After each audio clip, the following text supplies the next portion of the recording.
let's say, Andrew, that the Devon County Council are committed to both improving routes and facilities for active travel, and also want to encourage more people to actually cycle more safely and, of course, more often. And our current cycling and multi-use trail strategy actually sets out the plans for not only urban areas and off-road multi-use trails, and this strongly advocates that enhanced walking and cycling facilities actually go a long way to improving health, access for all, and support economic growth. However, there is a downside. The speed at which infrastructure can be delivered is constrained by, of course, limited funding, and developer contributions and external grant funding is often essential in enabling a scheme's delivery. But you actually mentioned an interesting point, and I can actually reveal that according to the COVID-19 measures tracker from the European Cyclist Federation, among UK cities, Exeter was beaten on kilometres installed only by London, which is 30 times larger, 70 times more populous, and the recipient of £5 million, and Devon has 340,000. So you can see that when it comes to county councils delivering cycling infrastructure, Devon's certainly leading the way. The COVID-19 measures tracker, it's about how much the cities are actually installing, and Exeter actually came second only to London. So you know, as I say, we're London 30 times larger, 70 times more populous, and a recipient of 5 million compared to our 340,000. So really, I mean, look at all the cycle trails we have. I mean, we've got the Ex-Estuary Trail, fantastic trail. We've got the Team Valley Trail, which has just received planning permission, and that is going to be absolutely amazing, because what will happen there, the Ex-Estuary Trail will then roll on to the Team Estuary Trail, and you're actually starting to join your trails up to have that a huge cycleway around the whole of the south coast there, from Exmouth right through to Teignmouth and beyond, Newton Abbot. So, you know, it's great. And then, of course, you've got the Drake's Trail from Tavistock down to Plymouth, 17 kilometres of off-road cycling.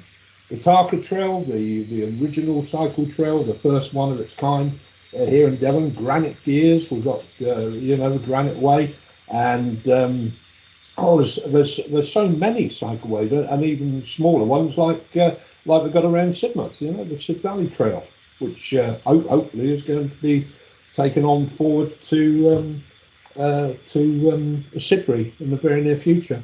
You touched on the recent decision around the Teen Trail. I've been speaking to campaigners that want, and I know this is Network Rail, a cycle route as part of the new Network Rail bridge infrastructure being looked at around kind of the Dawlish Teignmouth coast.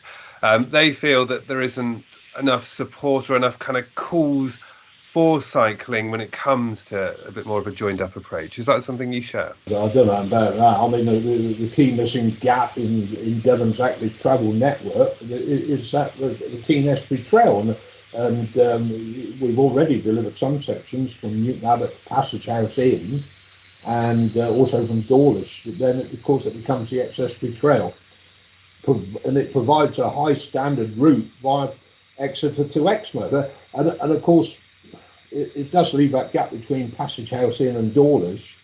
And that consultation held in 2020 demonstrated overwhelming public support for the route, with over 92% of nearly 3,000 respondents actually supporting the proposals which were being put forward.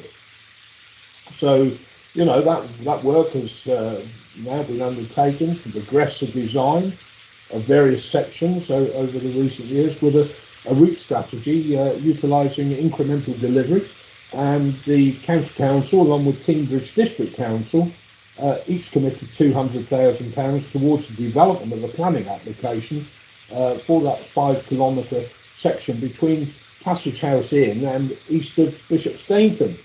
And of course, that was what was approved last week. So, you know, there's a lot of people who do want to see the delivery of that scheme. Are other areas looking to Devon? For example, in the FOI information we've uncovered, you know, it's around 60 kilometres adopted in Devon over the last 5 years. It's 12 in Somerset, and they argue they're different counties, different road networks, and it's to do with government funding. But is Devon leading the way? Are we doing something different in the county that others could learn from, do you think?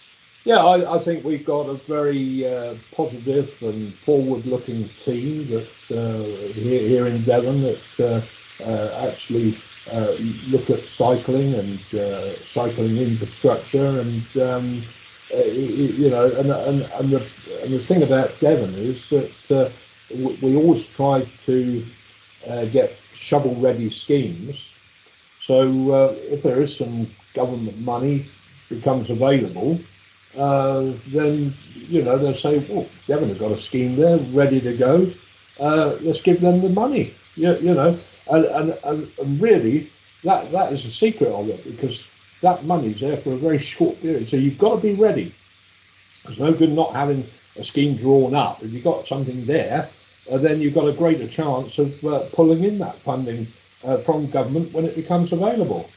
And, you know, you can look around things that we're doing in the city itself, in Exeter. You know, you've got the E4 cycle route, which that will connect the east of Exeter, Redhays Bridge, with local parks, leisure centres, schools, supermarkets, the Exeter Arena, the University of Exeter, and of course the city centre.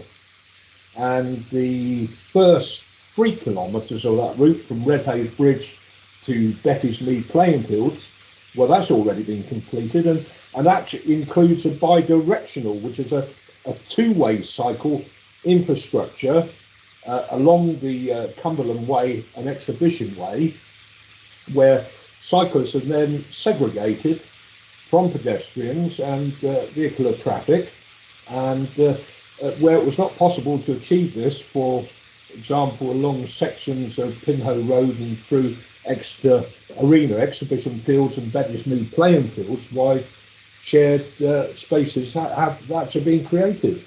Can you imagine a situation in the future where every new road that's built in the county would require a cycle path as part of it? Do you think that's something the county could look at? Is that not something that's realistic? Because obviously when we're building new roads, it seems a shame not to have new cycling infrastructure with that, or is that already what you're looking at as a council at the moment? We're already taking that on board, and where we're actually building new roads, then we're looking to put the cycle infrastructure in, the bridges and everything else that goes with it, because we feel it's very important that you know, we get people out of cars and on to cycling or walking, and you know, and our trails are multi-use as well, so they can be used by mobility scooters as well. So it's great for those people with disabilities.